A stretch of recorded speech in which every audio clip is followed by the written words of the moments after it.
बच्चों, कैसे हो सभी?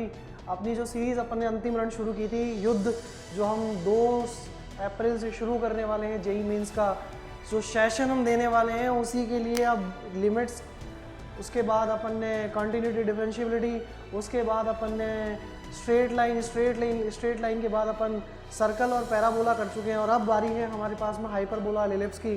तो बच्चों शुरू करते हैं कि किस तरीके से क्वेश्चंस को अप्रोच करना है कॉनिक सेक्शन के पार्ट 2, दैट इज हाइपरबोला और एलिप्स। आ जाइए देखते हैं। तो जैसे मान लो अपने को क्वेश्चन दे रखा है बच्चों, तो कैसे सोचोगे कि the length of the chord of the ellipse x²/4 + y²/2 = 1 whose midpoint is 1,1/2।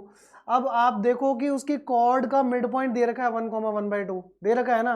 तो हमने एक कोनिक सेक्शन में एक आइडियोलॉजी हमेशा पढ़ी है कि किसी भी पॉइंट अगर मिड पॉइंट दे रखा है या टेंजेंट के लिए कोई पॉइंट दे रखा है तो t = S1, यानी कि टेंजेंट या कोई भी अदर जो असेंशियल सेगमेंट है, लाइन सेगमेंट, उसका हम कर्व से रिलेशन बताते हैं t = S1 से, करेक्ट। वहां से अपन 1,1/2 यानी कि x(x1), यानी कि जैसे आपने को इलिप्स दिया हुआ है तो x(x1/4) y(y1/2) हो जाएगा = S1, यानी कि पॉइंट्स कर्व के अंदर पॉइंट को रख देंगे और वो उसको दोनों को इक्वेट करके हमारे पास में कॉर्ड की इक्वेशन आ जाएगी। जैसे ही कॉर्ड की इक्वेशन आई, आपको उस कॉर्ड की इक्वेशन को इसी से सेटिस्फाई करके पॉइंट ऑफ इंटरसेक्शन निकाल लेना। पॉइंट ऑफ इंटरसेक्शन से डिस्टेंस आ जाएगी, डिस्टेंस से लेंथ आ जाएगी।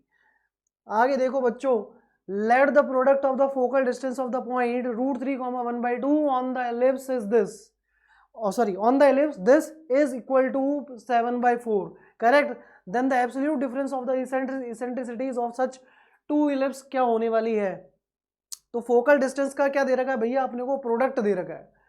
फोकल डिस्टेंस का प्रोडक्ट का मतलब क्या हुआ, किसी भी पॉइंट का एक्चुअली उस फोकस की एब्सिसा से डिस्टेंस एब्सिसा के फॉर्मेट में लिया जाता है। तो अगर मैं बात करूं इलिप्स की, जो अगर मैं फोकस का एब्सिसा बोलूं तो वो AE और माइनस का AE होता है, तो उसका √3 से डिस्टेंस क्या हो जाएगा, AE - √3 और AE + √3, करेक्ट। तो इन दोनों का प्रोडक्ट हमें क्या दिया हुआ है बच्चों, 7/4 दिया हुआ है। ये थिंकिंग हमें यूज में लेनी है। एक इक्वेशन ये आ गई। दूसरी इक्वेशन क्या कह रहा है, दूसरी इक्वेशन के लिए हमें वो कह रहा है कि भैया ये पॉइंट है ना, वो इलिप्स का पॉइंट है, उठाओ इस पॉइंट को इलिप्स के ऊपर डाल दो। यहां से एक और रिलेशन मतलब मिलेगा, ध्यान में ये रखना, b² की जगह हमें इसेंट्रिसिटी के फॉर्म में a और इसेंट्रिसिटी के फॉर्मेट को सब्सटीट्यूट करना है। a के 2 हमारे पास इक्वेशन आ जाएगी, वहां से इसेंट्रिसिटी निकालो, उनका एब्सोल्यूट डिफरेंस निकालो। चलो आगे नेक्स्ट हाइपरबोला आ रहा है। 0 से π/2 के लिए हमारे पास इसेंट्रिसिटी का जो रिलेशन दे रखा है √7 टाइम्स वो दे रखा है इलिप्स के साथ। क्या कह रहा है कि हाइपरबोला की जो इसेंट्रिसिटी है वो जो भी है वो उस √7 टाइम्स है इलिप्स की इसेंट्रिसिटी का। तो मैं यहाँ से इसकी इसेंट्रिसिटी निकालूंगा तो क्या निकलेगी, √, वही जो a और b का रिलेशन है, करेक्ट, √1 + sin² θ, और इसकी क्या बनेगी, √1 - sin² θ। वो एक दूसरे का √7 टाइम्स है। वहां से साइन की वैल्यू निकालो, साइन निकल जाएगा, थीटा निकल जाएगा। Thank you. और अगर मैं यहां से आगे चलता हूं, वो कहता है question the foci of a hyperbola are these, ये 2 फोकस दिए हुए हैं। If it passes through the point this, अगर वो इस पॉइंट से पास हो रहा है 1,6, then the length of the latus rectum is what. जब फोकस दिया हुआ है बच्चों, तो मैं यहां से फोकल लेंथ यानी कि AE और -AE के फॉर्मेट में वैल्यू निकाल सकता हूं।